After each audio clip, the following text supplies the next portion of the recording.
नमस्कार, आप देख रहे हैं आपका अपना चैनल हिंदी खबर। मैं हूं आपके साथ सुनील सिंह पौरुष, लेकर हाजिर हूं आपका खास कार्यक्रम जो कहूंगा सच कहूंगा। उत्तर प्रदेश पुलिस की बीच बीच में चर्चा होती रहती है, कभी अच्छे कामों को लेकर तो कभी विवादित कर्मों के लिए। एक बार फिर से उत्तर प्रदेश पुलिस के कारनामे सोशल मीडिया पर वायरल हो रहे हैं, जिसकी सरकार वही बेचारा प्रताड़ित होकर घूम रहा है। देवरिया और ग्रेटर नोएडा में बीजेपी और संघ कार्यकर्ता पुलिस की बदसलूकी से परेशान हैं।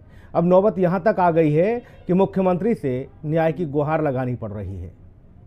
मुद्दा क्या है, मुद्दा समझ लीजिए। संघ कार्यकर्ता ने रोते हुए मुख्यमंत्री से गुहार लगाई है। देवरिया में बेटी के साथ पुलिस ने बदतमीजी की, बदसलूकी की, यह आरोप लगाया। मुकदमा दर्ज करके जेल भेजने तक की धमकी दे डाली। ग्रेटर नोएडा में बीजेपी नेताओं से पुलिस ने बदसलूकी कर डाली और कई बीजेपी विधायक भी पुलिस की गुंडई से नाराज नजर आए हैं। वो समय समय पर अपनी बात कहते रहते हैं, लेकिन हालात जस के तस हैं।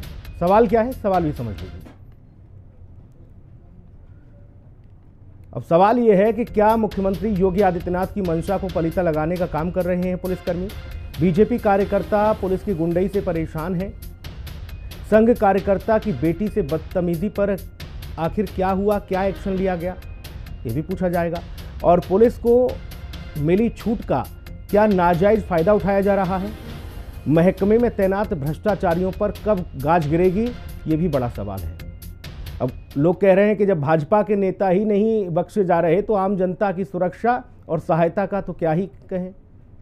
चर्चा होगी, लेकिन पहले रिपोर्ट देखिए। संघ कार्यकर्ताओं ने योगी से गुहार लगाई। पुलिस की गुंडई से परेशान भाजपाई। ग्रेटर नोएडा में बीजेपी नेताओं से बदसलूकी। देवरिया में संघ कार्यकर्ता की बेटी से बदतमीजी। उत्तर प्रदेश के मुख्यमंत्री योगी आदित्यनाथ सूबे में अपराध और अपराधियों के खात्मे को लेकर लगातार गंभीर नजर आते हैं। विपक्ष भी सरकार की पुलिसिया कार्रवाई को लेकर अक्सर हमलावर नजर आता है। प्रदेश में पुलिस को मिली छूट का दुरुपयोग अब महकमे में तैनात भ्रष्ट पुलिसकर्मी जमकर कर रहे हैं। इसकी तस्दीक खुद बीजेपी के नेता विधायक भी कर चुके हैं कि थानों में कार्यकर्ताओं की कोई सुनवाई नहीं होती, उनके खिलाफ मुकदमे दर्ज कर उन्हें जेल भेजा जा रहा है। लेकिन अब हम आपको पुलिस की गुंडई की सच्चाई दिखाने जा रहे हैं। पहले सुनिए। देवरिया में राष्ट्रीय स्वयंसेवक संघ यानी आरएसएस के कार्यकर्ता रामेश्वर तिवारी फपक फपक कर रोते हुए खाकी के जुल्म की दास्तां बयां कर रहे हैं। राष्ट्रीय स्वयंसेवक संघ का कार्यकर्ता है। हमारे पटीदारी में झगड़ा हुआ था और हम दोनों पक्ष गए थाने पर, गोलंबर में बैठे थे। तो मैंने अपना परिचय दिया कि हम रामेश्वर तिवारी कार्यकर्ता हूँ राष्ट्रीय स्वयंसेवक संघ का। तब तक वहाँ पर दो पुलिस से हमारे लड़की को, वो भी बैठी थी, उसको भी बाल नोच कर घींचते हुए लेकर गए। जब मैंने विरोध किया तो हमारे को भी मारे और घींचते हुए हमको ले जाकर, जिसमें एसओ साहब बैठते हैं, उस अंदर में फाटक बंद करके को मारे और उसके बाद से कहे किसी से कुछ कहना नहीं तो तुम्हारे ऊपर FIR कर देंगे। और फाटक टूट गया। पुलिस जब मारी हमारी लड़की को तो उसका पैर में भी चोट लगा है और रोने लगी, पापा पापा। मैं उधर था नहीं और अभी उसी में बंद कर दिए थे लोग। मैं क्या करूं? उसके बाद से इधर लाए तो कहे कि लेकर मेडिकल करा रहे हैं, वहाँ पर कुछ कहना मत कर देना, कुछ हमको चोट नहीं लगा है। मैं उसी के कारण यहाँ पर कुछ लिखा नहीं। उसके बाद से हमको तुरंत वहाँ से 4-5 पुलिस पकड़ कर और ले गए। तो सुना आपने कैसे संघ कार्यकर्ता पुलिस की शिकायत मुख्यमंत्री योगी से करने की बात कर रहा है। अब आप ग्रेटर नोएडा के जारचा थाने में तैनात SI भूरे सिंह के कर्मकांड की करतूत सुनिए। कैसे शराब के नशे में दरोगा ने करणी सेना के जिला अध्यक्ष ठाकुर पंकज सिंह, मंडल मंत्री भाजपा ठाकुर प्रदीप राणा, मंडल मंत्री युवा मोर्चा भाजपा अफसर अली रिजवी के साथ बदतमीजी की और हाथापाई पर उतारू होते हुए गाड़ी के आगे बुलेट खड़ी कर गुंडई दिखाते हुए रास्ता रोक दिया। मैं रात जारसा कोतवाली में गया था किसी काम को लेके। वहाँ बुरे दरोगा जी मिले, वो शराब में धुत थे एकदम, और उन्होंने जो बदतमीजी की है, शराब के नशे में थे, बदतमीजी की है और हमारी गाड़ी के आगे उन्होंने अपनी बुलेट लगाई है और उसके बाद जो उन्होंने बदतमीजी की हद पार करी है।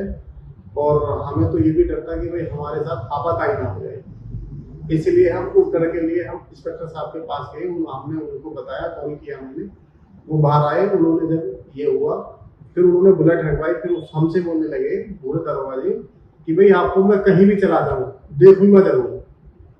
तो बस मेरा तो यही निवेदन है कि अगर हमारे साथ ये व्यवहार होगा तो आम आदमी क्या करेगा।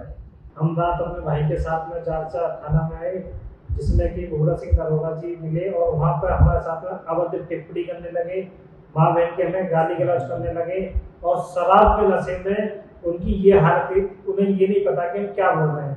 बोले हम तुम्हारा तो बहुत टाइम से इंतजार कर रहे हैं। हम बोले हमने क्या है, बात तो बता दीजिए, हमारी गलती तो बता दीजिए। बोले नहीं, अब तो मुझे बस तुम्हें देखना ही है। और हम अपनी गाड़ी में बैठकर सवार हुए, हमारी गाड़ी के सामने बुलेट रोक के उन्होंने बोल दिया कि मैं तुम्हें जाने नहीं दूंगा। उनके नशे को देख के हमने ये सोचा कि शायद हो सके हमारे साथ में हाथापाई हो जाए।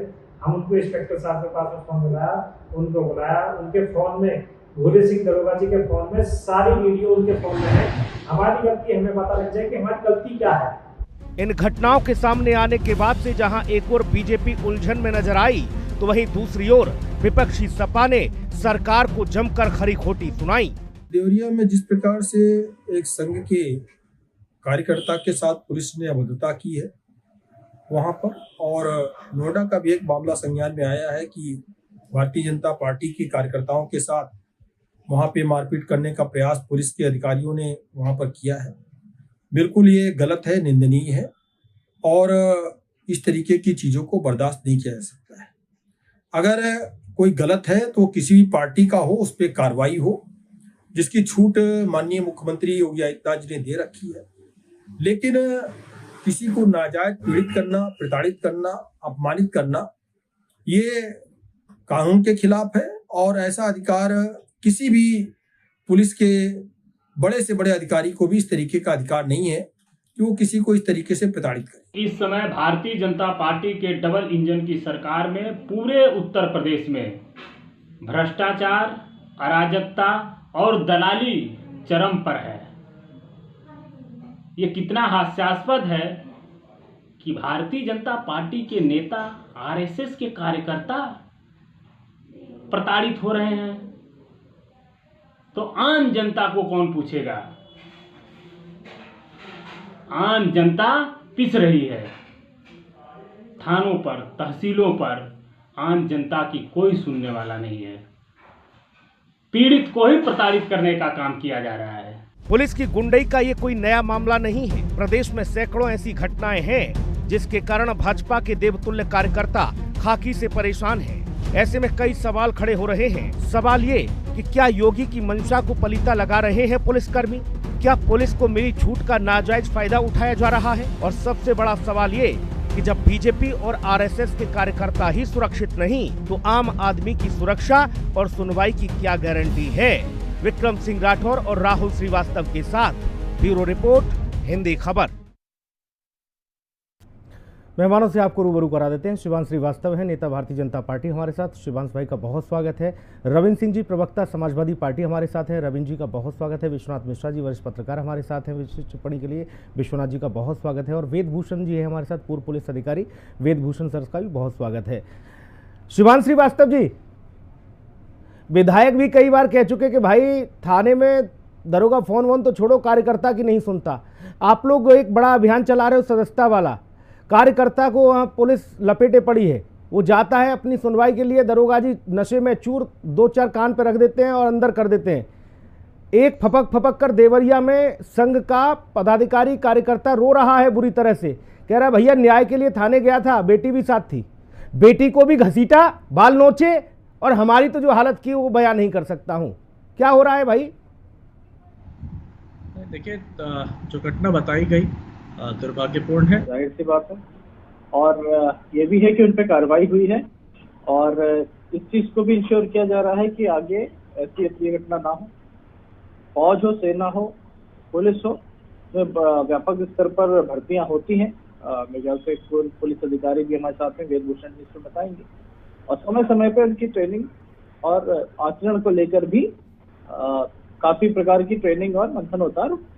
देखिए, अपराधी कोई हो, सरकार हमारी है, अगर कहीं गलती होती है, कहीं किसी से भी गलती होती है, तो ऐसा नहीं कि उस मामले को छुपाया या टाला जाता है। त्वरित उस पर कार्रवाई होती है, संज्ञान में लिया जाता है, और हर बैठक में हमारे मुख्यमंत्री जी इस चीज को बड़े स्पष्ट तरीके से कहते हैं और उससे आपने बदलाव देखा है। पूर्व में और आज की पुलिसिंग में बहुत अंतर आया भी है जी। पहले हर दूसरे दिन इस प्रकार की अप्रिय घटनाएं और उससे ज्यादा पुलिस का जो प्रताड़ना होती थी गरीबों के प्रति या लैंड ग्रैबिंग, अभी आपने देखा कितना बड़ा एक जो खनन का नेक्सस था उसको तोड़ा गया। तो ऐसा नहीं है, ये सब चीजें जीरो टॉलरेंस है, इस पर बिल्कुल कार्रवाई हुई है। आगे भी इंश्योर किया जाएगा कि ऐसी घटनाएं ना घटे और इस पे जीरो टॉलरेंस तो ही है, बट और किस तरह से इसको रोका जा सकता है उसके लिए भी ठीक कड़े मापदंड बनाए जा रहे हैं और पहले से सुधार है। बहुत बड़ी सेना है, बहुत बड़ी फोर्स होती है। ठीक है भाई साहब, कई बार मुख्यमंत्री से न्याय की गुहार अगर लगाई जाए सोशल मीडिया पर हाथ जोड़कर विनम्रता पूर्वक आरएसएस के कार्यकर्ता के द्वारा, तो ये दुर्भाग्यपूर्ण है, इतना समझ लो। बाकी तो सब आपने बताई दी कहानी कि कहां कहां क्या क्या हमने किया है कार्य। रविंद्र सिंह जी, लोग कह रहे हैं कि जब भाजपा के ही कार्यकर्ता सुरक्षित नहीं, संघ के ही पदाधिकारी सुरक्षित नहीं थाने में है, तो आम आदमी की कहां सुनवाई है भाई साहब? क्या ये माना जाए कि जो छूट दी गई है पुलिस को, जिसमें आप लोग ठोको नीति बताते हो उसे, ये उसका नाजायज फायदा है क्या रविंद्र भाई? इसका सुनील भाई साहब सबसे बड़ा कारण है जो योगी जी की लाल फीताशाही परस्त नीति है और ठोको और विध्वंस पे बुलडोजर की जो राजनीति है वो प्रमुख कारण है। जो अभी घटना घटित हुई कि नई घटना नहीं है जी। अभी इसी साल कुछ महीना पहले अलीगढ़ में संघ के एक पदाधिकारी को पुलिस वाले खींच के लेके आए। 2023 में गाजीपुर में बहुत बीभत्स घटना घटित हुई, संघ के एक कार्यकर्ता को पकड़ के उसके मुंह में पिस्टल डाल दिया। शाहजहांपुर में संघ के परिसर में कुछ निर्माण हो रहा था, कुछ लोगों ने विरोध, स्थानीय लोगों ने विरोध किया। जब संघ वाले थाने में गए तो उनके साथ बहुत बुरी अभद्रता किया गया। इसी देवरिया में जहाँ ये घटना घटित हुई है 2019 की बात है, प्रतिपदा पे 9 वर्ष पे ऊम लिखे झंडे बांटे जा रहे थे और पुलिस ने पिटाई कर दिया कार्यकर्ताओं की। तो ये तो पुलिस की कार्य पद्धति ऐसा नहीं है, ये तो मैं कुछ बता रहा हूँ। इससे नाराज होकर पिछली सरकार में भारतीय जनता पार्टी के लगभग 150 विधायक वेल में आगे विरोध करने लगे थे, उसको दबा दिया गया जी। इसी कारण से श्रीमान दत्तात्रेय होदबोले साहब आया करते थे उत्तर प्रदेश में, उन्होंने आना छोड़ दिया। तो जो इसका जो मूल कारण है वो योगी जी की लाल फीताशाही परस्त नीति है और जो उन्होंने पुलिस वालों को छूट दे रखी है। और पुलिस कोई अपराध करता है तो उसके पीछे पूरा मीडिया तंत्र लगा देते हैं, डीजीपी और एसटीएफ चीफ वगैरह से लेके किसी भी तरीके से इसको बचा के निकालो। ऐसा करेंगे तो भारतीय जनता, हमारे तो कार्यकर्ता उत्पीड़ित हो रहे हैं, तो जेल में जा रहे हैं, लेकिन वो उनके कार्यकर्ता भी उत्पीड़ित होंगे। और इस पे मोहन भागवत जी और इंद्रेश जी पहले ही बयान दे चुके हैं जी। विश्वनाथ मिश्रा जी, धमकी तो ये भी दी जाती है कि विश्वनाथ जी को आवाज मिल पा रही है मेरी? शायद उनका फोन डिस्कनेक्ट हो गया है। फिर से जोड़ूंगा, विश्वनाथ जी को लाऊंगा चर्चा में। वेद भूषण जी आपके पास आ रहा हूं सर। कई मामलों में ये कहा जाता है कि भैया पुलिस को इतनी छूट मत दो ताकि वह कुछ भी करने पर आमदा हो जाए। उत्तर प्रदेश में आपको ऐसा ही महसूस हो रहा है? अब बताइए, कार्यकर्ता थाने जा रहा है भाजपा का और दरोगा जी नशे में चूर हैं, शाम की दवाई लेके बुलेट लगा दी गाड़ी के आगे और फिर बता दिया कि कहीं भी भेज दो, छोड़ूंगा नहीं। ये क्या है चकल्लस? एक थाने में एक कार्यकर्ता जाता है तो उस न्याय मांगने के लिए सर, वहां न्याय की जगह उसकी बेटी के साथ भी अन्याय, उसके साथ भी अन्याय। देखिए सुनील जी, पुलिस का जो रोल है आज के समाज में, उसकी रेस्पॉन्सिबिलिटी है लॉ एंड ऑर्डर मेंटेन करना और सबसे इंपॉर्टेंट है अपना सेल्फ डिसिप्लिन।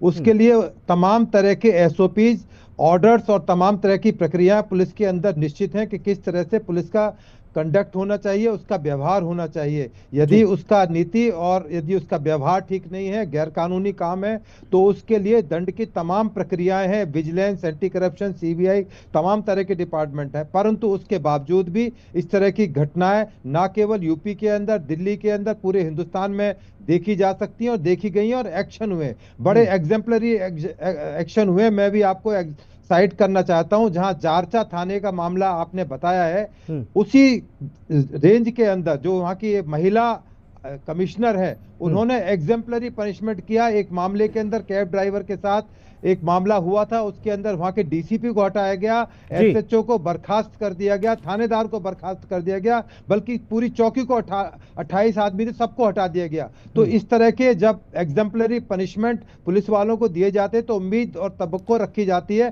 कि शायद इस तरह की चीजें ना। सर इसमें एक चीज और जोड़ लीजिए वेद सर, इसमें एक चीज और जोड़ लीजिए, बलिया वाला वो भ्रष्टाचार वाला कांड भी जोड़ लीजिए। पूरा थाना की थाना और चौकी की चौकी सब सस्पेंड हुए। किस तरह से वहां जाकर कमिश्नरेट बनारस ने जाकर कार्रवाई की है। और दूसरी बात में कार्रवाई लगातार हो रही है। हमने कहा कि चर्चाओं में पुलिस रहती है, कभी अच्छे कामों के लिए तो कभी ऐसे कर्मकांडों के लिए। बिल्कुल। तो इस चीज का जो मिसयूज करते हैं, जो पुलिसकर्मी मिसयूज करते हैं, उनके लिए सजा होनी चाहिए। अभी आपने वेस्ट बंगाल में देखा जहां एक महिला बिटिया के साथ में रेप का मर्डर हुआ, कमिश्नर साहब को जाना पड़ा, सरकार को मजबूर कर दिया, वहां के डॉक्टर्स ने 49 डेज तक स्ट्राइक रखी, कमिश्नर को जाना पड़ा, 2 सेक्रेटरी लेवल के ऑफिसर्स को वहां से हटाया गया। तो ये एक जो मामले हैं इनके ऊपर तुरंत सरकार को संज्ञान, मैं उस व्यवहार को, उस नेचर को समझने की कोशिश कर रहा हूं वेद सर आपसे। उत्तर प्रदेश में खास तौर पर कहा जा रहा है कि उत्तर प्रदेश में पुलिस को अब वो छूट मिली जो पहले नहीं मिलती थी। कोई प्रेशर नहीं है पुलिस के ऊपर राजनीतिक, जो अपराधी है उसका खात्मा करना है, ये कहा गया है लखनऊ से सीधा। तो क्या उस आदेश का दुरुपयोग हो रहा है?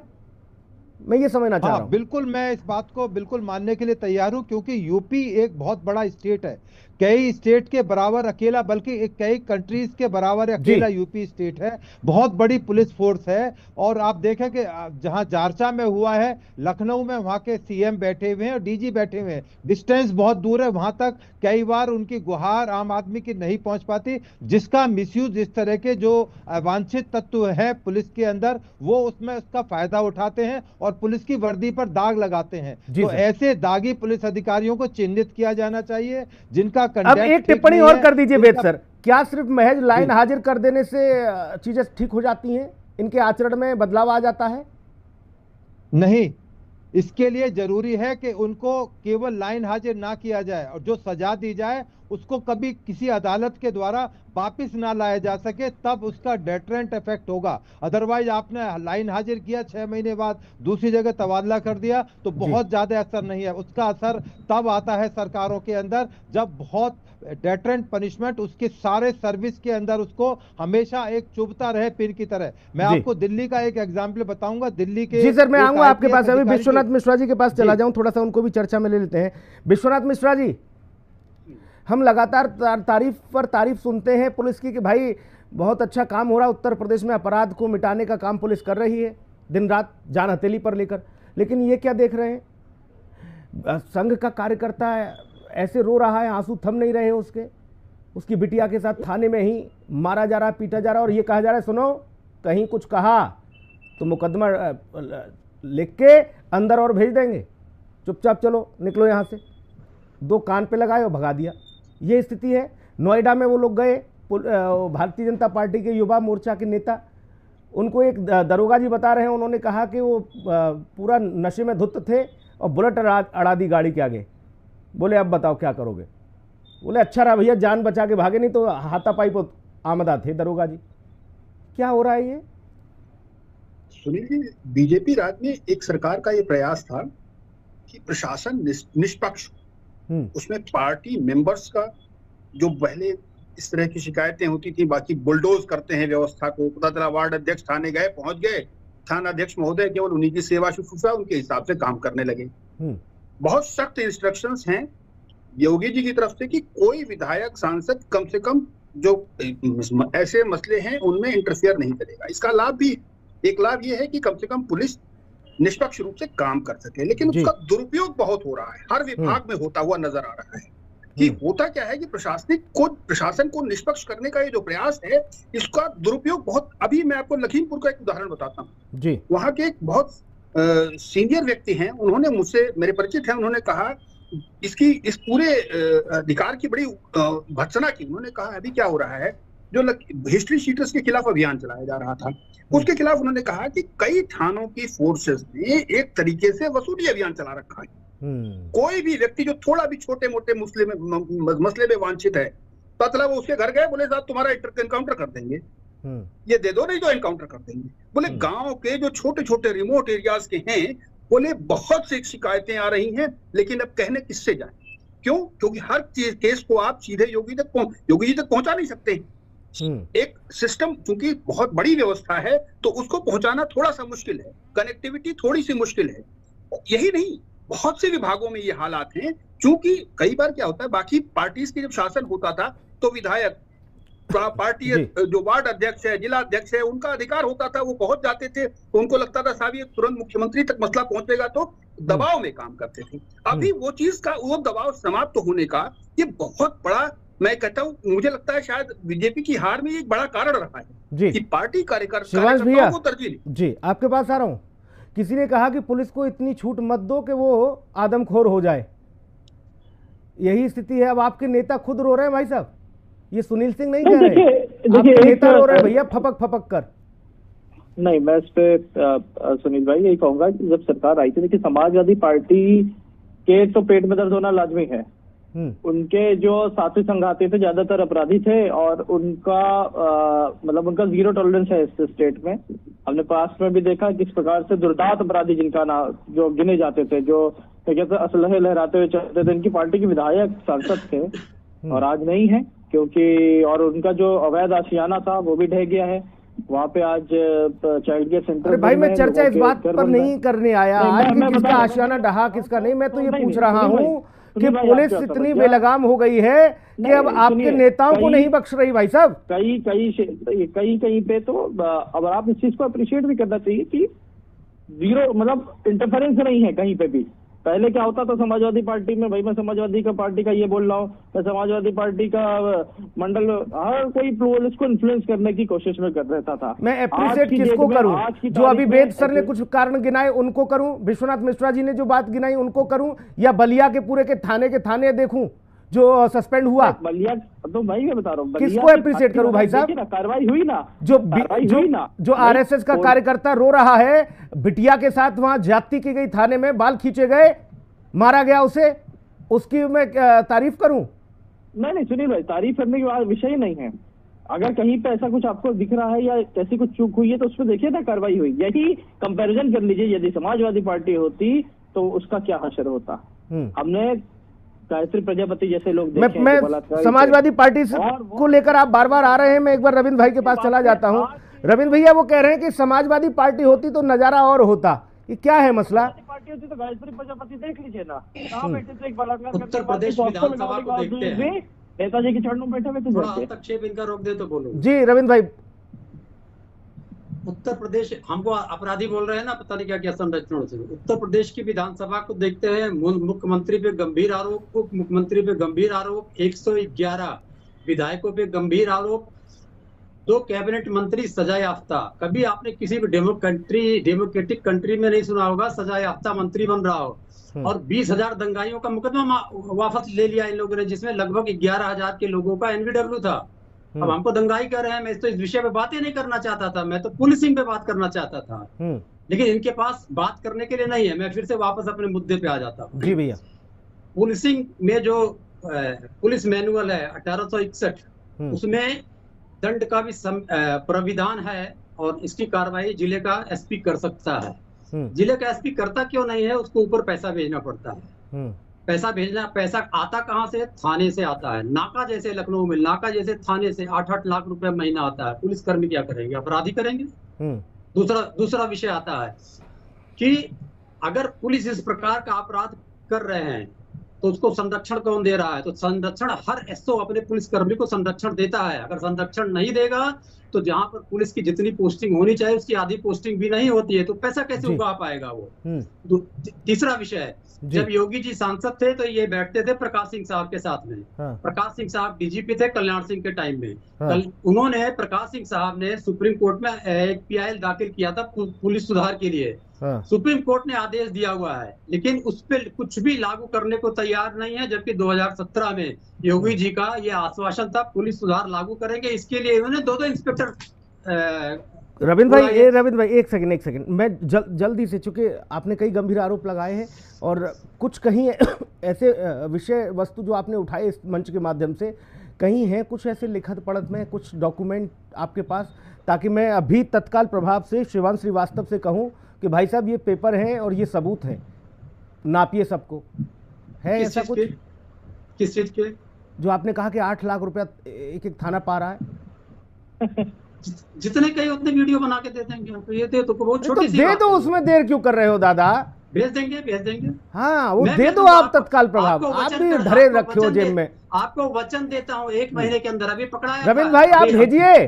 और हिंदी खबर जो कहूंगा सच कहूंगा कि इस मंच से आपके उस वीडियो को लेकर सरकार पर सवाल खड़ा करेगा और पूछेगा भारतीय जनता पार्टी के प्रवक्ताओं से। आप भेजिए। तो एक सोशल मीडिया पे पिछले साल एक वीडियो नाका के थाने के सिपाही का आया था, एक मेटाडोर वालों से पैसा वसूलते हुए। क्या हुआ? लाइन हाजिर करके उसको सीतापुर भेज दिया गया। वो छोड़, अब आपने बताया कि और भेज देंगे आपको, नहीं भेजिएगा। मैं दूंगा आपको, हर हालत में दूंगा। विश्वनाथ मिश्रा जी, अखिलेश यादव जी पे 3 आपराधिक मुकदमे हैं, मैं दिखा सकता हूँ अभी कागजों के साथ। ठीक है भैया, इसमें वो बरी नहीं हुए हैं। मैं विश्वनाथ मिश्रा जी आपके पास आ रहा हूँ। सिंह यादव जी पे 4 आपराधिक मुकदमे थे, इसी सरकार ने खत्म किया। ये धारणा भारतीय जनता पार्टी के लिए, भारतीय जनता पार्टी के देवतुल्य कार्यकर्ता के लिए क्या संदेश और क्या मैसेज दे रही है आगामी चुनाव? चूंकि ऐसा नहीं है कि अब सरकार बन गई है तो सरकार अब चुनाव में जाएगी नहीं, चुनाव में भी जाएगी सरकार। कार्यकर्ता तो यही है सब। ये लोग किस तरह से, क्या इनके दिमाग पर असर पड़ रहा है इन तमाम सारी चीज़ों को लेकर? अगर कार्यकर्ता की सुनवाई नहीं होगी पुलिस चौकी या कहीं, विधायक की नहीं सुनवाई होगी, तो फिर किस लिए है ये सारी व्यवस्था? सुनवाई का मतलब ये नहीं कि आप किसी अपराध की पैरवी करिए। आप अगर किसी मामले में चर्चा भी करने जा रहे हैं, मान लीजिए किसी पड़ोसी से कोई विवाद हो गया है, आप लोग ने पुलिस बुला ली 112 नंबर डायल करके, आप पुलिस चौकी गए, थाने गए और वहां जाके आपको दरोगा लपेट दे, बच्चा भी है आपके साथ, उसको भी पीट डाले, ये क्या है तरीका भाई? सुनिए, ये तो बहुत अफसोसनाक, बहुत शर्मनाक है जी। कम से कम जब बेटी थी जिस व्यक्ति के साथ, भले उसको आप उसको आरएसएस कार्यकर्ता नहीं तो सामान्य नागरिक तो मानते ना, सामान्य नागरिक आया है, उसके साथ उसकी बेटी है, तो कम से कम उस व्यक्ति के साथ, जो बुजुर्ग व्यक्ति है, उसके साथ अभद्रता नहीं करने का आपकी जिम्मेदारी है पुलिसकर्मी के रूप में। और उसकी बेटी है, तब तो बिल्कुल भी कम से कम मानवता के नाते भी उचित नहीं था कि कम से कम तब तो इस बात की उनके आंखों में थोड़ा पानी होना चाहिए, तब तो बिल्कुल नहीं करना चाहिए था उसकी बेटी के साथ सामने, और उससे बदतमीजी और बेटी से बदतमीजी, ये बहुत शर्मनाक है। अब आते हैं कार्यकर्ता के विषय में। देखिए, सरकार कोई भी जो बनती है वो कार्यकर्ताओं के इकबाल से बनती है, कार्यकर्ताओं की मेहनत मशक्कत उनके पसीने से बनती है। जब कोई सरकार कार्यकर्ताओं का मनोबल मेंटेन नहीं कर पाती है तो उसके लिए चलना दुश्वार हो जाता है, दूभर हो जाता है। मुझे लगता है बीते दिनों जो सरकार, बीजेपी सरकार को जो मुश्किलें पेश आई, उसमें इस बात का बड़ा योगदान था। मैं इसमें नियत पे सवाल नहीं उठाता जी, लेकिन जो एग्जीक्यूशन का पार्ट था सरकार का, वो कहीं गलत रहा। आप अगर एक को जो पार्टी के कार्यकर्ता होते हैं उनका थोड़ा सा बैलेंसिंग एक्ट होता है, अधिकारियों पर, कार्यकर्ताओं, जो पुलिस सरकारी कर्मचारी होते हैं उन पर होता है। उन्हें इस बात का भय रहता है, भाई मुख्यमंत्री हर जगह सीसीटीवी लेकर तो खड़ा नहीं है, ठीक बात, कि हर जगह देखें कौन गड़बड़ कर रहा है जी। लेकिन अधिकारियों को इस बात का भय होना चाहिए कि देखिए वार्ड अध्यक्ष है, अगर इसने शिकायत हमारी कर दी, जांच हो गई, तो मैंने कुछ गलत किया तो नौकरी खतरे, उसको ये भय होना चाहिए, ये जरूरी है। लोकतंत्र में ये जरूरी है। वेदभूषण सर, आपके पास आ रहा हूं।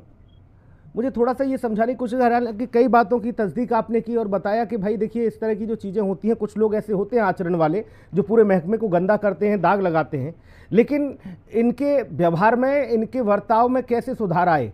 अब सरकार ने ये तो नहीं कहा कि भाई आम जन कोई आपके पास अपनी शिकायत लेकर जाए तो उसको मारो, ये तो नहीं कहा, यही कहा ना उसकी बात सुनो, सुनवाई करो और कार्रवाई करो। सुनी जाए।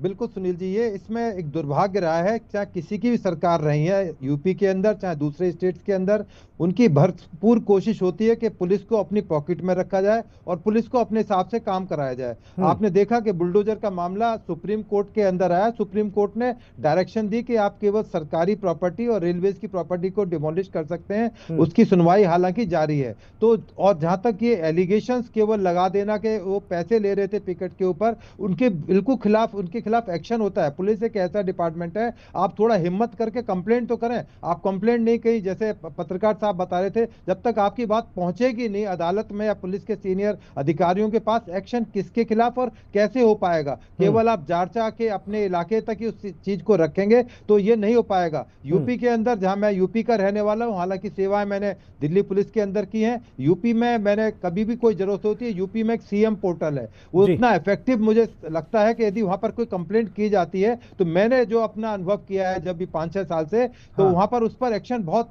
तीव्र गति के साथ और सही सटीक होता है। परंतु अपनी बात को पहुंचाने का तरीका भी पता होना चाहिए। जो भी कार्यकर्ता हैं, चाहे एक आम आदमी भी, आम आदमी को भी उतना अधिकार है जितना संघ के कार्यकर्ता को अधिकार है। इसमें संघ, बीजेपी, समाजवादी पार्टी और दूसरी पार्टियों की बात नहीं है, बात एक आम आदमी की सुनवाई होनी चाहिए। उसी तरह सुनवाई होनी चाहिए जिस तरह की एक उसका पूरा अधिकार है, वो वोट देता है, इस देश का सम्मानित नागरिक है। परंतु दुर्भाग्य है कि कुछ लोग पुलिस विभाग के ऊपर इस तरह के कलंक हैं और अच्छे अधिकारी भी हैं। मैं अभी लक्ष्मी सिंह का नाम नहीं, मैं ये समझना चाह रहा हूं, वेद सर ये बताइए ये मालूम है कि भाई हमारी नीति जीरो टॉलरेंस की है, हम अपराधी और अपराध के प्रति कार्रवाई करने के लिए सजग हैं। अगर हम भी कोई अपराध करेंगे, कोई गुनाह करेंगे, चूंकि आजकल एंड्रॉयड का जमाना है, मोबाइल फोन का, जैसा रविंद्र जी ने बताया कि भैया सैकड़ों वीडियो भेज देंगे, तो पुलिस को भी ये संज्ञान रखना चाहिए कि भाई कभी भी फंस सकते हैं मामले में। बावजूद इसके इतनी हिम्मत कैसे हो जाती है पुलिस कर्मियों की, दरोगाओं की, वो ये चैलेंज कर देते हैं कि कहीं भी तबादला हो जाएगा, देख लूंगा। ये क्या है? मैं आपको छोटा सा भैया शिवांश जी एक सेकंड, अभी रुक जाओ, वेद जी की बात आ जाए फिर मैं आ रहा हूँ आपके पास जी। ये बिल्कुल जो भी इस तरह के पुलिस वाले हैं जो एरोगेंट हैं, उनके खिलाफ बहुत सीरियस एक्शन लेना चाहिए, बल्कि उनको सर्विस में रहने का भी अधिकार नहीं है, क्योंकि उनको सरकार पैसा देती है, उनकी वर्दी, खाना पीना, उनको एक सम्मान समाज देता है, चाहे वो थाना अध्यक्ष हैं, एसपी हैं, इवन सिपाही भी है। तो यदि उसका कंडक्ट यदि गलत है तो उसको सर्विस से हमेशा के लिए खत्म किया जाए, ना कि लाइन हाजिर करके उसको छोड़ दिया जाए। तो इसलिए जरूरत है कि तमाम जितने भी ऑर्गेनाइजेशन है, चाहे वो पॉलिटिकल पार्टीज हैं, चाहे दूसरे प्लेटफॉर्म्स हैं, अदालतें हैं, उनको चाहिए कि इस तरह के अधिकारी को जरूर चिन्हित करें और उसके खिलाफ जब तक पीछा करें, जब तक चेज करें, जब तक वो अधिकारी को सही ढंग से दंड ना मिल जाए, जिससे कि एक पूरे पुलिस महकमे के अंदर एक कोई विश्वास एक का माहौल जमे कि जो पुलिस अधिकारी सिंसियर हैं, ईमानदार हैं, उनकी ईमानदारी बरकरार रहे और पुलिस का जो एक रुतबा है, रौब है, इस तरह की चीजें एक मैसेज जरूर दिया जाए। मुझे ऐसी उम्मीद है कि जो प्रकरण बड़ी नजीर पेश होनी चाहिए सरकार तक इस विषय को लेकर भी, सरकार जब जरूर एक्शन लेगी। बिल्कुल, जब आप बड़े बड़े अपराधियों के लिए कहते हैं कि हमने सबको मिट्टी में मिला दिया है, तो आप इस व्यवस्था को भी बनाए रखने के लिए आपको बड़े और कड़े फैसले लेने होंगे। महज तबादला कर देने भर से चीजें नहीं सदेंगी। भैया शिवांश जी जवाब दीजिए। मैं 2 उदाहरण देना चाहता हूँ, बहुत छोटे छोटे तुरंत दूंगा। एक तो जो IDRS पोर्टल की बात करी अभी हमारे सबने, तो मैं एक चीज कहूंगा कि मुख्यमंत्री जी का स्पेशल एडवाइस है और अभी उन्होंने जो बैठक करी उसमें विशेषकर बोला है कि कोई भी फर्जी निस्तारण नहीं होने चाहिए। परसेंटेज ऑफ सेटिस्फेक्शन, अब जब शिकायत क्लोज होती है उसको एक फीडबैक आता है, वो 90% अबव होना चाहिए। एक छोटा सा और उदाहरण देकर अभी खत्म करता हूँ। अभी थोड़ी देर के पहले की बात है, आप देखिएगा प्रशासन किस तरह सजग है। एक कोई इंसिडेंट मैंने रोड पे कैप्चर किया, एक उल्टी दिशा में गाड़ी जा रही थी जिससे एक्सीडेंट होते हुए बचा। मैंने तुरंत उसको, क्योंकि सोशल मीडिया जमाना है, आपने बोला, मैंने उस ट्वीट को डाला, त्वरित कार्रवाई लेते हुए मुश्किल से मेरे ख्याल से आधा घंटा नहीं हुआ, आपकी डिबेट चालू होने के 5 मिनट पहले की बात है, और इस समय मेरे हाथ में उस व्यक्ति की गाड़ी का चालान है। ये है उत्तर प्रदेश पुलिस। तो कई जगह अच्छाई भी है और हाँ जो नहीं, ये ठीक है। अब उनका क्या करूं मैं, देवरिया वाले का? नहीं, मैं बता रहा हूं संघ के जो कार्यकर्ता है, कार्रवाई हो रही है और मॉरल पुलिसिंग, और इसकी बहुत जरूरत है मेरे ख्याल से। मतलब पुलिस के अंदर भी एक जो प्रोटोकॉल्स है, बीच की ट्रेनिंग है, उसकी बहुत जरूरत है। बीच में उस पर कार्रवाई हो रही है, बट हाँ, एक व्यक्ति 2 व्यक्ति की वजह से हम पूरी फोर्स को गलत नहीं बोल सकते। कई ऐसे अच्छे अधिकारी भी तुरंत कार्रवाई कर रहे हैं। मसला नहीं है रविंद्र भाई, आपके पास आ रहा हूँ। मसला 1-2 का होता तो बहस ही नहीं होती भाई साहब, चर्चा ही नहीं होती। आपके कितने मंत्री गिनाए, कितने नेता गिनाए, कितने विधायक गिनाए? अभी कल परसों ही मैंने चर्चा की, आगरा के विधायक हैं GS धर्मेश, उन्होंने भी आरोप लगाया। उन्होंने कहा कि कमीशन का रेट बन गई है। उससे पहले आपके मोती सिंह क्या कहते थे, पूर्व मंत्री, कहने लगे कि इस तरह भ्रष्टाचार मैंने किसी सरकार में नहीं देखा। वो अगले दिन बात पलट गई, वो अलग बात है। आपके कई ऐसे नेता हैं जिन्होंने कहा कि कार्यकर्ताओं का अपमान हो रहा है थाने में। भाई रविंद्र जी, हुआ, कई बार नहीं हुआ तो निकल जाता है, अब एक टाइम निकल जाता है, बाद में उन्होंने अपनी सफाई से स्पष्टीकरण दिया था। क्या है ऐसा मोती सिंह साहब ने कहा, मंत्री रहे थे, ऐसा रामचरण वर्मा जी ने पीलीभीत से कहा, मंत्री रहे थे। ऐसा फतेह बहादुर सिंह ने कहा गोरखपुर से, वो भी मंत्री रहे थे। इसमें दो कानून हैं, एक ललिता कुमारी versus state of Uttar Pradesh, लेकिन सुप्रीम कोर्ट का डिसीजन है, गाइडलाइन है, वेदभूषण जी बता सकते हैं कि अगर संज्ञेय अपराध है तुरंत मामला दर्ज किया जाए, लेकिन कभी भी नहीं होता है जी। दूसरी, सुप्रीम कोर्ट की एक गाइडलाइन है कि आप किसी को भी बिना एफआईआर दर्ज किए थाने में नहीं बुला सकते हैं। आप किसी भी समय चले जाइए, अपने पत्रकार को भेज दीजिए। अब आप देखिए वहां सैकड़ों लोग बैठाए जाते हैं, तो सुप्रीम कोर्ट की गाइडलाइन ही नहीं पूरी हो रही है, तो उसके लिए कौन जिम्मेदार है? सरकार जिम्मेदार है। सुप्रीम कोर्ट क्या कहती है कि जब तक उत्तर प्रदेश सरकार के खिलाफ हम अवमानना की नोटिस ना दे तब तक ये कार्रवाई नहीं करते हैं। इस चीजों में उलझी हुई है। और अगर आप किसी को भी एकदम से छूट दे दीजिएगा तो अपराध करेगा, चाहे हमारा बेटा ही क्यों ना हो। तो निश्चित रूप से लगाम लगाने की जरूरत है और बहुत आवश्यकता है कि एक ज्वाइंट पार्लियामेंट्री कमेटी बैठा के विपक्ष के सभी लोगों को बैठा के, कुछ सिविल सोसाइटी के लोगों को बैठा के प्रकाश सिंह वाले कानून पे बात करनी चाहिए। छोटी सी टिप्पणी आपसे चाहूंगा, सभी पुलिस के जितने भी कर्मचारी हैं उनसे मुख्यमंत्री की एक साथ मुलाकात नहीं हो सकती। जितने जिले के कप्तान हैं, एसपी हैं, एसएसपी हैं, जो कानून के बड़े पैरोकार हैं, डीजीपी से लेकर ये सब लोग तो हमेशा रहते ही हैं। वर्चुअल जब बैठक ली जाती है, इन सब के मन में ही और जहन में ही ये मंत्र काहे नहीं फूंक दिया जाता है कि महकमे में भी अगर कोई गंदगी फैला रहा है उसे तत्काल प्रभाव लाइन हाजिर न करो, उसे ऐसा पनिश कर दो ताकि दूसरा हिमाकत न करे महकमे में भी। देखिए सुनील जी, सारे अधिकारी जो जुड़ते हैं सब अपनी गुड बुक तैयार करके जुड़ते हैं। वो कोशिश करते हैं कि कहीं कोई मसला सामने ना आए, वो चर्चा में नहीं आना चाहते हैं। उन्हें लगता है कि अगर अपना कोई इशू उठाएंगे, कोई इशू ऐसा लेकर आएंगे तो कहीं हम चर्चा में ना आए। तो ऊपर से जिसे कहते हैं ना, ऊपर से वो डेंट पेंट करके अपनी पूरी रिपोर्ट तैयार करके लाते हैं, कोशिशें करते हैं कि कोई इशू सामने ना आए। इसके लिए सरकार को पहल करनी होगी, सरकार को पहल ये करनी होगी। थोड़ी सी अथॉरिटी स्थानीय जो पार्टी के कार्यकर्ता हैं उनको थोड़ी अधिकार देना चाहिए। ये बिल्कुल नहीं, हाँ आप रिपोर्ट करें, मसले को रिपोर्ट करें, और जो भी सीनियर ऑफिशियल्स हैं या कोई भी या जो भी पार्टी के सीनियर पदाधिकारी, मतलब एक मैकेनिज्म क्रिएट करना होगा। उससे क्या होगा, जो अधिकारी हैं जो अपने आप को स्वयंभू सम्राट समझने लगे, उनको लगता है साहब अब तो कोई पूछने वाला नहीं है, सीधे मुख्यमंत्री हैं, मुख्यमंत्री ने सबको मना कर दिया है, कोई इंटरफेयर नहीं करेगा, उनको लगता है तो सारा कुछ खेल है। अब जैसे मैं लखीमपुर वाला केस कह रहा था, वह साहब वसूली करके चले आए, डराया धमकाया कि छोटा सा कोई पुराना अपराध किसी के खिलाफ दर्ज था, उनसे वसूली कर ली, काम हो गया। भाई इसका एक भय होना चाहिए, एक सिस्टम मैकेनिज्म होना चाहिए कि पार्टी कार्यकर्ता अगर उस बात को बताए तो उस पर प्रॉपर जांच हो, शक्ति के साथ जांच हो। उसके आज भी थानों में जाने में कोई भी व्यक्ति रुचि और दिलचस्पी नहीं लेता है। वो एक बार को छोटे छोटे विषयों को लेकर वो कह देता है कि नहीं, हमें ये कोर्ट कचहरी के चक्कर में नहीं पड़ना, हमें नहीं जाना न कोर्ट कचहरी न पुलिसिया चक्कर में नहीं पड़ना है। ये एक सामान्य व्यक्ति की धारणा है विश्वनाथ मिश्रा जी, और वेदभूषण सर जानते हैं, वो महकमे में रहे हैं। लोग सोचते हैं कि आज भी नहीं पुलिस से जितना बचा जाए बच लो भैया। नेता लोगों के साथ ये समस्या है, वो चाहते हैं कि नहीं हम जाएंगे, हमारी सुनवाई करेंगे दरोगा जी, चाहे वो सब इंस्पेक्टर रहे हो, इंस्पेक्टर हो, थानाध्यक्ष जो भी हैं, बोले सुनवाई करेंगे। पता लगा दरोगा ने कान पे रख दिए दो, उनकी तो हो गई क्षेत्र में वाहवाही। ये भी मसला है।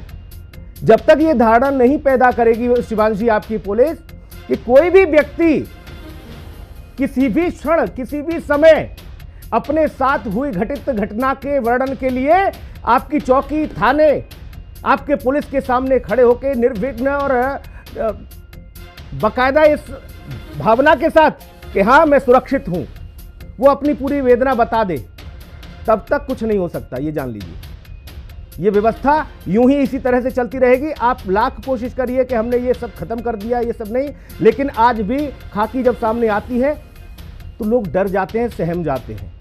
ये जब तक नहीं निकलेगा ना लोगों के अंदर से, मित्र पुलिस का काम जब तक पुलिस नहीं करेगी तब तक नहीं कुछ सुधरने वाला है। आपको मित्र पुलिस बनना होगा। और ऐसे अपराधियों, मैं कहूँगा अपराधी ने, वेद सर, ये अपराधी हैं, ये लोग सिस्टम में बैठे हैं, इनको आप लाइन हाजिर करके ही मत छोड़ दीजिए। ये दूसरी जगह तैनात होंगे, वहां पर भी यही गंदगी करेंगे, इनको तो साफ करिए। इसीलिए कहा जा रहा है कि भ्रष्टाचारियों पर कब गिरेगी गाज, इनके लिए भी सोचिए शिवांश भैया। बाकी तो आपके कार्यकर्ता रो ही रहे हैं, बाकी आप मालिक हैं, आप जाने। बहुत शुक्रिया चर्चा में जुड़ने के लिए, बहुत धन्यवाद। खास कार्यक्रम में